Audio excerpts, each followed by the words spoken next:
কি রে রবি, তোর রেজাল্টের কি অবস্থা? অবশ্য তো 3 পয়েন্টও যা 4 পয়েন্টও তা।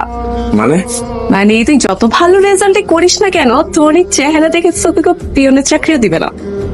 জানোস কি তো ফার্স্ট কোর্স ডিপার্টমেন্টে জানি, জনি মেজাজটা খারাপ। বাবা বাড়া দেন। একজনের বাড়া একজনে ভরাইছে পেতে আপনি দুজনে বাড়া দেবেন। দুজনে বাড়া দিব কেন? আপনার পাশে কেউ বসে না এখন না, সবটা চলে যাচ্ছে।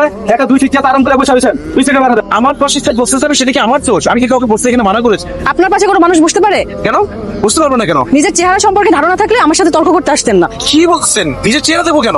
আপনি তো আসলে একটা বেয়াদব লোক। কি হয়েছে আপা? আপনার সাথে বেদবি করছে? দেখেন না ভাই, আরে মামা আপনারা যান শান্তি মতো যান। সামান্য সময় আপনাকে পড়াই, আপনি যদি এই সময় ফোন নিয়ে ব্যস্ত থাকেন। রবি, তোমার টাকাটা টাকা কিসের? টিউশনির টাকা। মাস তো শেষ হয়নি। মাস শেষ হওয়া লাগবে না, দিহান তোমার কাছে আর পড়তে যাচ্ছে না। কেন আন্টি, কোনো সমস্যা? ও নাকি তোমার মতন আনস্মার্ট ছেলের কাছে আর পড়বে না। তুমি আর এসো না, নিজে ভালো থেকো আর ওর জন্য দোয়া করো। স্যার, আসলে আমি চেয়েছিলাম আমার চিত্র হবে আমার বন্ধুর মতো, সে আমাকে ঘুরতে নিয়ে যাবে। তাহলে স্যার আপনি তো খ্যাত আনসার কেন? কি রে, শরীর খারাপ নাকি? আচ্ছা মা, আমার সবাই ওর সাথে কেমন করে, কি সব কথাবার্তা বলে, আমার স্লিংটনে কথা বলে, কার সহ্য হয় বলো? ওরা কি বোঝে নাকি? তুই তো আমার সোনার টুকু চিনি। তুমি আমাকে বললে সোনার টুকরা, হীরের টুকরা বলতে পারলে না। আরে গাধা, মায়ের কাছে সোনার টুকু হীরের টুকু সবই সমান।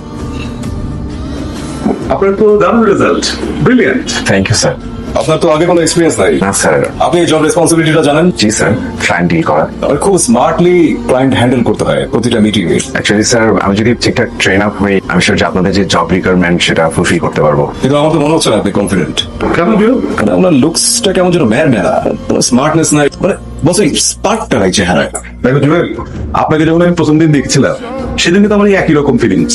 ইটস ওকে স্যার, মানে এই জবটার জন্য আমি যদি কেপাবল নামে, যে আসলে কেপাবল তাকে আপনারা সিলেক্ট করেন, আমি শিওর সেটা বেটার হবে। বসেন বসেন বসেন। এই ধরনের একটা রোলের জন্য একটা কনফিডেন্ট মানুষ আপনার মত, এইরকম একটা কনফিডেন্ট মানুষ আমাদের তো welcome, congratulation sir, congratulation sir. তাহলে তার আব্বাস আঙ্কেলকে বলি একটা মেয়ে পছন্দ করতে। মা, তোমার ছেলে না হীরের টুকরা, সে বিয়ে দিতে গিয়ে আবার অপমানিত হয় না। তুই বেশি কথা বললে না মার খাবে কিন্তু। এই যে ছবি দেখাইছি এই ছেলে নাকি? আমাদের যে ছবি দেখানো হয়েছে সেই ছেলে তো ফর্সা ছিল, এই ছেলে তো কালো। আমাদের মেয়ের পাশে যদি দাঁড়ায় লোকজনে তো সিসি বলবে। আমার ছেলে এরকমই। আপনাদের যদি পছন্দ হয় তাহলে আপনাদের মেয়েকে আপনারা খুশি মতো দিয়ে যেতে পারেন, আর যদি পছন্দ না হয় তাহলে আসতে পারেন। দেখুন, আপনি ডেকে এনে অপমান করছেন। আপনার ছেলে যদি বিয়ে হয় তাহলে আমার কান কেটে কুকুরের গলায় ঝুলিয়ে দিন। চলো।